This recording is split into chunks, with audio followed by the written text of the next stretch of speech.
Jesus. Sweetheart. Walking. Wako kuna gbira anyway. What's other mo? Wako. Oh. Wako kuna.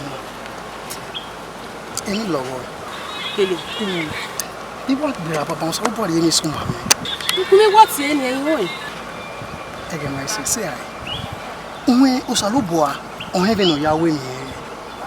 Ege ave se no osaloboa ya gwegun. No ya gi megi e. O we gun me. Ebi na wa rule yi. Oh? Amadu Fawido. Amadu Fawido. Jesus. Ge ime wa neru we. Ese na we ya zona. Ti me neru no we.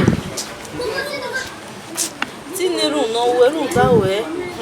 Oma na wina okeke are ehi ama. Oh, how we know about it? Muda, mana we. Heo. Ebe be nyaje. Heo bi adore ama. Oh, no, we why aje. Ona me yati we. Oh, emi kire awa fu.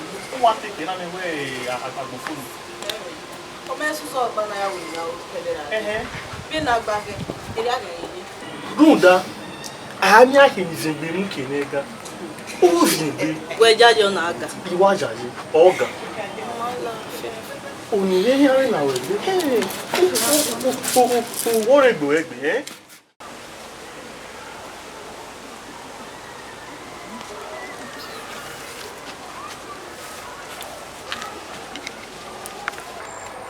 Boli eke do. Wa gutu me poli eke. Ikamba wetin yama. La yin yama eti me poli eke o. Imori budenua, anu avasu. They want to make the bush. Like yama eti me poli eke. Me ma avasu ya, they want to sita. When you budenua se. Where? Etu ya mwana ni.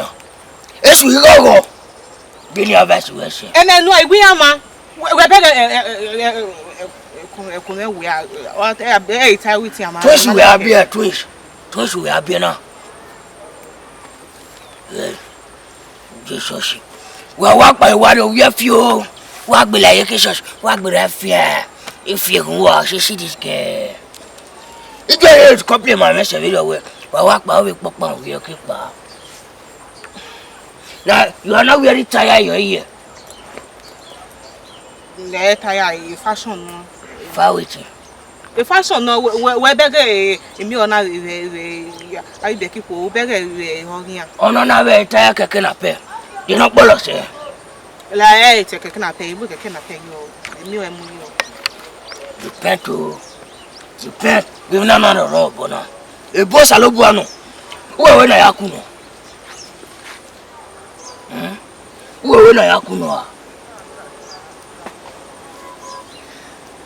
Repent. For you don't let Lord disappoint.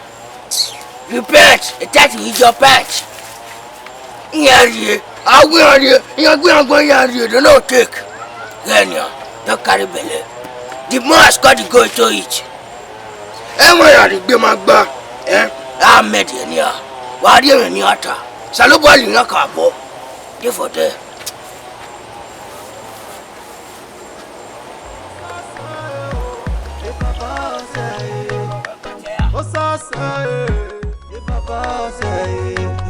Mia kenizengo imukenega agarunda same kagidike bade inyame kagahi kerua unda usame asai osasai e papa osasai e papa sai mia Nizimbe imukinega agarunda same kagitike bade. Oye, oi tio.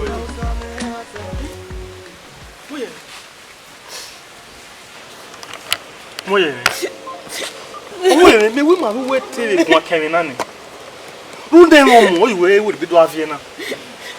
Moye. Obazela ya bia.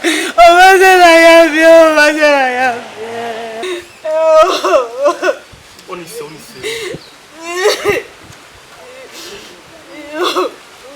Moye. Oye hama we. Even a baby so e de almost be. Am e fero we na me ro se oyika. Toka. Ayika. Onise na. La onise. Onise la. La fini ana e no o ne ya avia. Omo ye me. Me be kwa no mo, e ko ile mu ime. Iye ti nyawo ya ti ya agere. Onise. Come on. Everything na bibi so e de ye gbe. Ani ne mo fun mi. Mo pere wala. Ìwà mi yo ni ma re pa mo te ya me bo wa. No me fo no me a bi ayu. Ya. Oye. Mo kan nu wa. La onise. Oye ni me te bon. Ila de yo sa bo de ke iye wo ma de. Iye la ge o ge agun. Ila ni yen o ma bi. Lo bari ke wa to la ga. Eya to la ga. Wa fi ni ama e. La onise.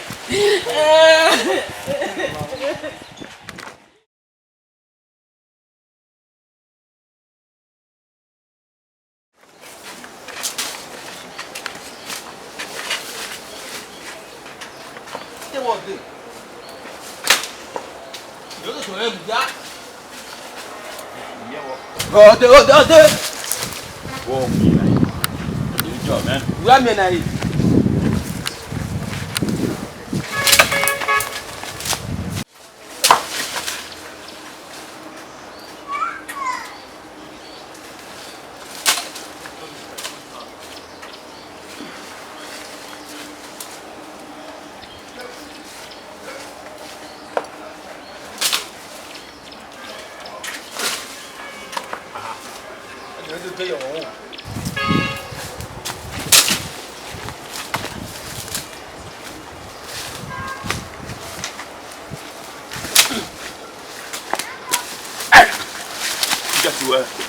Allez. Waroi. Me garoi wa. Wari mebo. Osama se. Osama yamata. Osama oda. Osama demene. Ege seti mi re. Aya me o. Ameri me re. Se begi kiri na o. Ute meta no bakya. Kere so we. Nana dere na ko.